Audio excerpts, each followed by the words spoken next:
नमस्कार दोस्तों, किस्से कलाकारों के YouTube चैनल पे आप सभी व्यूअर्स का एक बार फिर से अभिजीत भट्ट की ओर से तहे दिल से स्वागत है। दोस्तों, आज के इस वीडियो में हम जानेंगे कि एक ऐसा मशहूर गाना जिसमें किशोर कुमार साहब ने पहले आवाज दी थी, किशोर दा के मना करने के बाद वो गाना दोबारा किसी और गायक की आवाज में रिकॉर्ड किया गया। वो सुपरहिट गाना कौन सा था और क्या था पूरा वाकया, पूरा किस्सा, ये हम आज के वीडियो में आपको बताएंगे।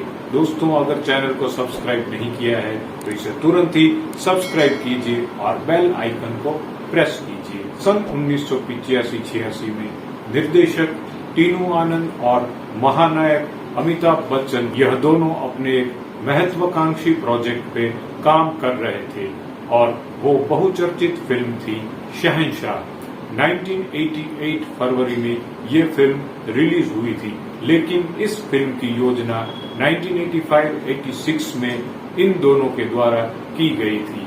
दोस्तों, निर्देशक टीनू आनंद अपनी इस फिल्म को लेकर बहुत ही सीरियस थे और इस फिल्म की कास्टिंग और इस फिल्म की डायलॉग राइटिंग पे जब वो काम कर रहे थे, तभी अमिताभ बच्चन और टीनू आनंद साहब ने ये तय किया कि इस फिल्म के म्यूजिक डायरेक्टर जिन्होंने डेब्यू किया था अमर उत्पल, जो कि पुराने वक्त के संगीतकार अनिल विश्वास साहब के दो बेटे थे, तो उन्होंने बागडोर संभाली थी म्यूजिक की इस फिल्म के लिए। बच्चन साहब और टीनू आनंद दोनों ये चाहते थे कि इस फिल्म के सभी गाने किशोर दा और लता जी द्वारा गाए जाए, तो उन्होंने किशोर दा और लता जी को इन गानों को गाने के लिए दरख्वास्त की और दोनों स्टूडियो पे पहुंचे।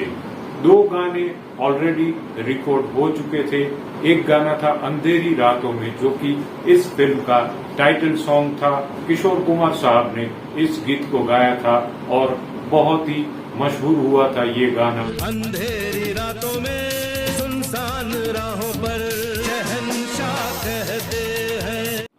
दूसरा गाना था किशोर दा का लता जी के साथ, होगा थानेदार तू, और ये गाना भी उस वक्त बहुत चला था। होगा थानेदार तू है दिलदार तू, होगी पाकिट मार तू। और जब तीसरे नंबर के गाने के रिकॉर्ड करने की बात आई, तब वो गाना लता जी और किशोर दा दोनों ही साथ मिलकर के गा रहे थे स्टूडियो में, और अमर उत्पल साहब ने उनको ये ट्यून सुनाई।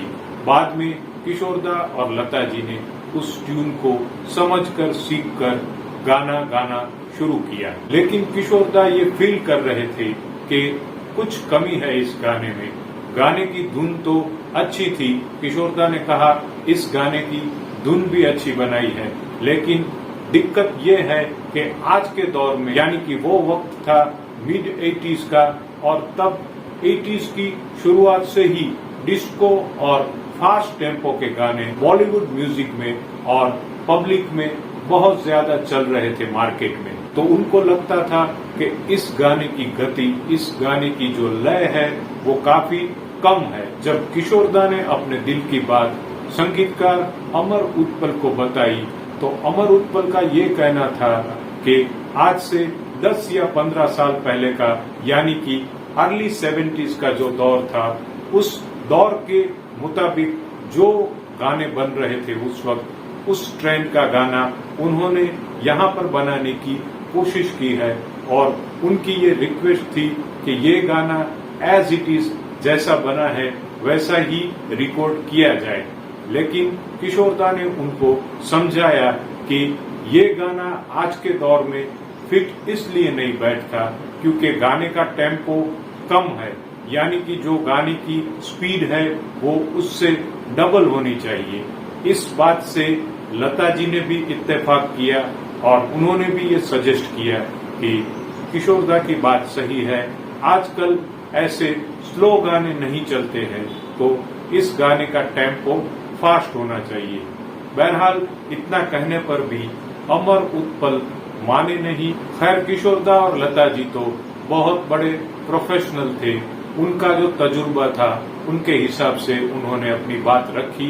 बाद में जैसा कहा गया, जो धुन थी उसी हिसाब से, उसी टेम्पो में इन दोनों ने ये गाना गा दिया। बाद में जाके कुछ टाइम बाद या कुछ दिनों बाद जब अमर और उत्पल घर पे ये गाना सुन रहे थे तो उनको भी यही लग रहा था कि कुछ कमी है, और फिर उनको ये रियलाइज हुआ कि किशोरदा की बात सही थी। इस गाने का टेम्पो हमें जरा सा स्लो लग रहा है, इस गाने को और तेज टेम्पो में रिकॉर्ड करना ही मुनासिब था। लेकिन उस वक्त तक देर हो चुकी थी क्योंकि किशोरदा और लता जी ने ये गाना ऑलरेडी रिकॉर्ड कर दिया था। अगले दिन अमर उत्पल को ये लगा कि चलिए एक कोशिश करते हैं, ये गाना फिर से डबल टेम्पो में, यानी कि जो टेम्पो है उससे डबल स्पीड में बनाकर अरेंज कर रिकॉर्ड करने की हम कोशिश करते हैं। उसके लिए उन्होंने किशोरदा को फोन लगाया और किशोरदा ने जब फोन पे उनसे बात की तब वो बोले कि मैंने आपसे पहले ही कहा था कि ये गाना आज के दौर में फिट नहीं बैठेगा और कुछ कमी है, वो मैंने अपने तजुर्बे से, अपने इस करियर के इतने सारे जो मैंने गाने गाए हैं और आज के दौर के हिसाब से कौन से गाने चलेंगे, वो सब मद्देनजर रखकर आपको ये बात बताई थी। लेकिन आपने उस वक्त मेरी बात नहीं मानी। आप मुझे अब दोबारा रिकॉर्डिंग के लिए बुला रहे हैं तो माफ कीजिएगा, अब मैं रिकॉर्डिंग पे नहीं आ सकता हूँ। ये सुनकर अमर उत्पल को जब लगा कि किशोरदा इतनी आसानी से मानेंगे नहीं तो उन्होंने डबल फीस की ऑफर करके किशोरदा को मनाने की कोशिश की। किशोरदा हंस पड़े और उन्होंने कहा कि लोग चाहे कुछ भी बोलते हो कि पैसों के लिए किशोरदा गाते हैं, पूरा पैसा लेते हैं, पेमेंट के बिना गाना शुरू नहीं करते, लेकिन अमर जी मेरे भी कुछ उसूल और आदर्श है जिनको मैं हमेशा फॉलो करता हूँ। जो मेरा मन नहीं कहता वो मैं नहीं करता हूँ। मैंने आपको एक बार इस गाने की स्पीड को बढ़ाने के लिए सजेस्ट किया था लेकिन उस वक्त आप नहीं माने, तो माफ कीजिएगा, अब ये गाना मैं दोबारा नहीं गाऊंगा। दोस्तों, जाने दो मुझे जाना है, ये वो गाना था जिसकी स्पीड आपने सुनी हो ओरिजिनल गाने में, वो थी जाने दो मुझे जाना है, अरे वादा जो किया है वो निभाना है। तो वो पहले जब बना था, किशोरदा ने जब ये गाना गाया था तब ये कुछ यूं था, जाने दो मुझे जाना है, अरे वादा जो किया है वो निभाना है। तो उस स्पीड को बढ़ाकर दोबारा रिकॉर्ड करने की जब उन्होंने ठान ही ली तब जल्द से जल्द म्यूजिक इंडस्ट्री के एक बहुत ही बड़े अरेंजर जो कि आज की डेट में भी माने जाते हैं, वो थे अमर हल्दीपुर। अमर हल्दीपुर जी को बुलाया गया और फिर से इस गाने को री अरेंज करने के लिए कहा गया। बाद में इमीडिएटली इस गाने में बिजू शाह जी जो कि कल्याण जी आनंद जी जोड़ी के कल्याण जी के बेटे थे, बिजू शाह जी को तुरंत बुलाया गया और म्यूजिक का अरेंजमेंट और म्यूजिकल पीस को चेंज करके उसकी स्पीड को बढ़ा के एक बार फिर से उस ट्रैक को रिकॉर्ड किया गया।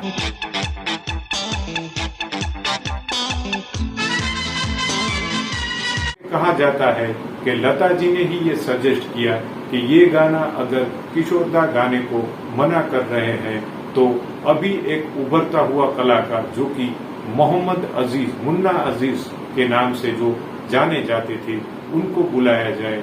वो आजकल बहुत सारे गाने गा रहे हैं और अच्छा गा रहे हैं। तो ये कहा जाता है कि लता जी के कहने पर मुन्ना अजीज को स्टूडियो में बुलाया गया। बाद में उसी गाने को लता जी और मुन्ना अजीज की आवाज में रिकॉर्ड किया गया। जाने दो मुझे जाना है, अरे वादा जो किया है निभाना है। कौन है वो?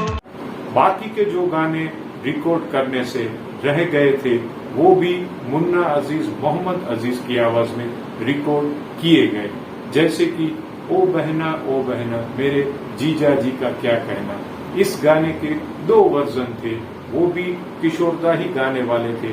लेकिन इस डिस्प्यूट की वजह से फिर बाद में ये गाने मोहम्मद अजीज ने गाए। दोस्तों, किशोरदा कितनी भी तगड़ी फीस चार्ज करते हो, लेकिन वो काम करते थे अपने हिसाब से, अपना जो दिल कहे उसके हिसाब से, और ये किस्सा उसी बात का एक प्रमाण है। किशोर कुमार द ग्रेट, उनको सैल्यूट है। दुश्मनों के सर पे ऐसे गिरता है जैसे बिजली गिरे बरसातों में।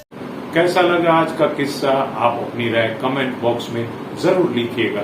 वीडियो अगर पसंद आया है तो इसे एक लाइक कीजिए, अपने दोस्तों के साथ इसे शेयर कीजिए और तुरंत ही किस्से कलाकारों के चैनल को सब्सक्राइब कीजिए। मिलेंगे बहुत ही जल्द ऐसे ही किसी अगले वीडियो में। तब तक नमस्कार, जय हिंद।